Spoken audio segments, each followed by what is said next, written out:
Hello friends, நான் உங்கள் Arunkumar. Welcome to zoology hub Tamil. நம்ம லாஸ்ட் வீடியோவில் வந்து அனிமல் கிங்டம் பற்றி பார்த்தோம். அதை தொடர்ச்சியாக ஃபைலம் வைஸ் இனிமேல் எக்ஸ்பிளனேஷன் வீடியோஸ் வரும். அந்த வீடியோஸ்குள்ளெல்லாம் போகிறதுக்கு முன்னாடி சில டேர்ம்ஸ் எல்லாம் நமக்கு தெரிஞ்சதுன்னா அதெல்லாம் புரிஞ்சிக்க ஈஸியாக இருக்கும் அப்படிங்கிறதுக்காண்டி தான் இந்த வீடியோ. இன்னைக்கு வந்து நம்ம என்ன பார்க்குறோம் அப்படின்னா ப்ரோகேரியோட்ஸ் அண்ட் யூகேரியோட்ஸ் வந்து பார்க்க போகிறோம். லிவிங் திங்ஸ் எல்லாமே லிவிங் ஆர்கானிசம் எல்லாமே செல்களால் ஆனதுன்னு நமக்கு தெரியும்.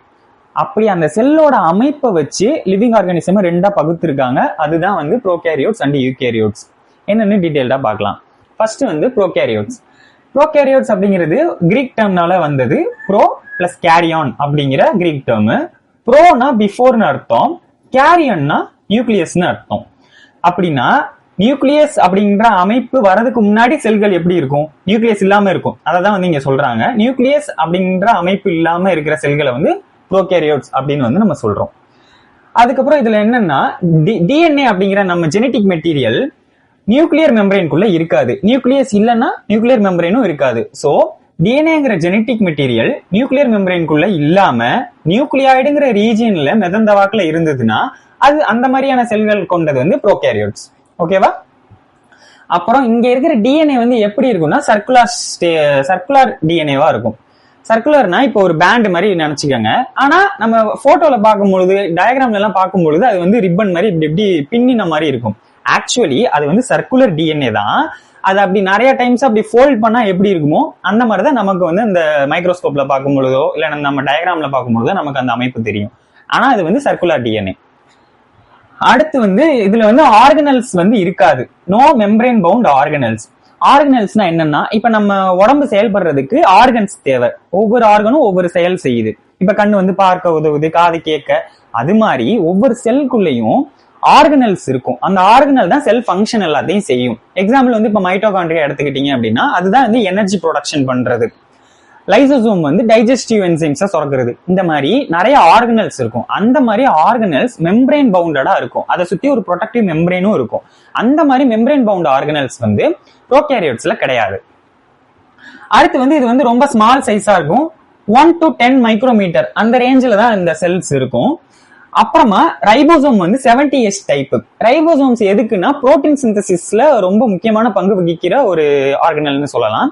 ஆனா இது வந்து மெம்பரேன் பவுண்ட் கிடையாது. இதை பத்தி இன்னும் டீடைல்டா ஆர்கனல்ஸ் எல்லாம் பத்தி பார்க்கும்பொழுது பார்ப்போம். இப்போதைக்கு இதை தெரிஞ்சுக்கங்க. ரைபோசோம்ஸ் வந்து 70S டைப்ல இருக்கும். அடுத்து வந்து செல் டிவிஷன். ப்ரோகேரியோட்ஸ் எல்லாம் செல் டிவைட் ஆகுறது எப்படின்னா பைனரி ஃபிஷன் மூலியமா. பைனரி ஃபிஷன்னா 2 ஈக்குவல் ஹாஃப்ஸா வந்து செல் வந்து பிரியும். இதை பத்தி இன்னும் டீடைல்டா பார்க்கலாம். செல் டிவிஷன் எல்லாம் பத்தி பார்க்கும்பொழுது அதை பார்க்கலாம். அடுத்து செல்வால் வந்து பிரசன்ட் ஆகிருக்கும் ப்ரோகேரியோட்ஸ்ல. ஆக்சுவலி ப்ரோகேரியோட்ஸ்க்கு எக்ஸாம்பிள்ஸ் யூனிசெல்லுலார் ஆர்கானிசமான பாக்டீரியா அண்ட் ஆர்கியன்னு சொல்லக்கூடிய அது ஒரு பழங்காலத்து பாக்டீரியான்னு சொல்லலாம். இந்த 2 ஆர்கானிசம் தான் எக்ஸாம்பிள். இதோட செல்வால் வந்து பெப்டிடோகிளைக்கன் அப்படிங்கிற ஒரு காம்பவுண்ட்னால ஆனது. அவ்வளவுதான் ப்ரோகேரியோட்ஸ். இப்போ வந்து யூகேரியோட்ஸ் பத்தி பார்ப்போம். யூகேரியோட்ஸோட டேர்மும் கிரீக் டேர்ம்னா யூ அப்படின்னா ட்ரூன்னு அர்த்தம், கேரியோன்னா நியூக்ளியஸ்னு அர்த்தம். அப்படின்னா ட்ரூ நியூக்ளியஸ் அப்படின்னா நியூக்ளியஸ் பிரசன்ட் ஆயிருக்கும் அப்படின்னு அர்த்தம். இதோட டிஎன்ஏ வந்து நியூக்ளியஸ்குள்ள இருக்கும். நியூக்ளியர் மெம்பரேன்னால என்க்ளோஸ்டா இருக்கும்.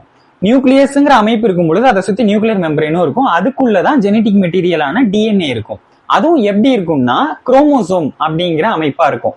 இங்க வந்து ஒரே ஒரு சிங்கிள் சர்க்குலர் டிஎன்ஏ ஃபோல்டட் ஆகி இருக்கும்னு சொன்னேன்னா, இங்க வந்து நிறைய குரோமோசோம் இருக்கும், நிறைய டிஎன்ஏ பிராக்மெண்ட்ஸ் இருக்கும். அது குரோமோசோமா லீனியர் ஸ்ட்ரக்சரா மாறி குரோமோசோமா நியூக்ளியஸ்குள்ள இருக்கும். இதுல யூகேரியோட்ஸ்ல.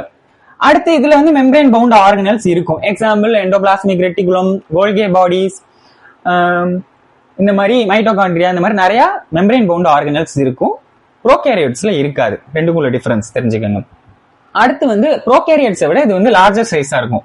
10 to 100 மைக்ரோமீட்டர் வரைக்கும் இதோட சைஸ் இருக்கும். அப்புறம் இதுல வந்து ரைபோசோம்ஸ் வந்து 80S டைப். அங்க 70S டைப், இங்க வந்து 80S டைப். இங்க செல் டிவிஷன் எப்படி நடக்குது அப்படின்னா மைட்டாசிஸ் அண்ட் மியாசிஸ் மூலியமா நடக்குது. பாடி செல்ஸ் எல்லாம் மைட்டாசிஸ் மூலியமா பிரியும். செக்ஸ் செல்ஸ், ரீப்ரொடக்டிவ் செல்ஸ் வந்து மியாசிஸ் மூலியமா பிரியும். இதை பத்தியும் டீடைல்டா பார்க்கலாம். அப்புறம் வந்து செல்வால் வந்து பிளான்ட்ல பிரசன்ட் ஆயிருக்கும், ஃபங்கைல பிரசன்ட் ஆயிருக்கும், அனிமல்ஸ்ல இருக்காது. பிளான்ட்ஸ்ல செல்லுலோஸ், ஃபங்கைல கைட்டின், அனிமல்ஸ்ல செல்வால் இருக்காது. அப்புறம் இன்னொரு முக்கியமான பாயிண்ட் என்னன்னா, எல்லா அனிமல்ஸுமே யூகேரியோட்ஸ் தான். நம்ம இப்ப பார்க்க போற ஃபைலம்ஸ்ல இருக்கிற எல்லா அனிமல்ஸுமே யூகேரியோட்ஸ் தான். ப்ரோகேரியோட்ஸ் பத்தி ஏன் தெரிஞ்சுக்கணும் அப்படின்னா, பாக்டீரியாஸ்லாம் வந்து ப்ரோகேரியோட்ஸ் தான். அதனால நமக்கு நிறைய பெனிஃபிட்ஸும் இருக்கு. At the same time disease causing பாக்டீரியாஸும் இருக்கு. ஸோ அனிமல்ஸ் பத்தி தெரிஞ்சுக்கும் பொழுது அது இன்ட்ராக்ட் பண்ற மற்ற ஆர்கானிசம் பத்தி நம்ம தெரிஞ்சுக்கணும். அதனால நம்ம ப்ரோகேரியோட்ஸ் பத்தியும் தெரிஞ்சுக்கணும். இன்னைக்கு வந்து நம்ம ப்ரோகேரியோட்ஸ் வந்து யூகேரியோட்ஸ் பார்த்தோம். ஃபர்தரா இனி நிறைய டேர்ம்ஸ் பார்க்கலாம். நம்ம அடுத்து வந்து என்ன ஃபைலத்துக்குள்ள போறோம் அப்படின்னா, புரோட்டோசோன்ஸ் பத்தி தான் பார்க்க போறோம். அதுக்குள்ள போகிறதுக்கு முன்னாடி சில டேர்ம்ஸ் எல்லாம் தெரிஞ்சுக்கிட்டா ஈஸியா இருக்கும் தான் இந்த வீடியோ. இப்போ வந்து ஸ்கிரீன்ல வந்து டிஸ்பிளே ஆகும். ப்ரோகேரியோட் அண்ட் யூகேரியோட் செல்லோட அந்த டிஃபரன்ஸ் வந்து டிஸ்பிளே ஆகும். அந்த ஸ்ட்ரக்சரை பார்த்தீங்கன்னா நான் இப்போ எக்ஸ்பிளைன் பண்ணதெல்லாம் உங்களுக்கு வந்து புரியும். அதுல வந்து ப்ரோகேரியோட்ஸ்ல ஃபிளாஜெல்லாம் இருக்கும், பைலி இருக்கும். அதெல்லாம் அதோட எக்ஸ்ட்ரா ஸ்ட்ரக்சர்ஸ், லைக் அதோட மூவ்மெண்ட்டுக்காண்டி, அது எதாவது கூடயாவது ஒட்டிக்கிறதுக்காண்டி இந்த மாதிரி அந்த ஸ்ட்ரக்சர்ஸ்லாம் இருக்கும். டீட்டெயில்டா இப்போ ஒரு பாக்டீரியான்னு நம்ம படிக்கும் பொழுது அந்த ஸ்ட்ரக்சர்லாம் என்ன ஃபங்க்ஷன் பண்ணுது அப்படிங்கிறத நம்ம பார்ப்போம். தேங்க்ஸ் ஃபார் வாட்சிங்.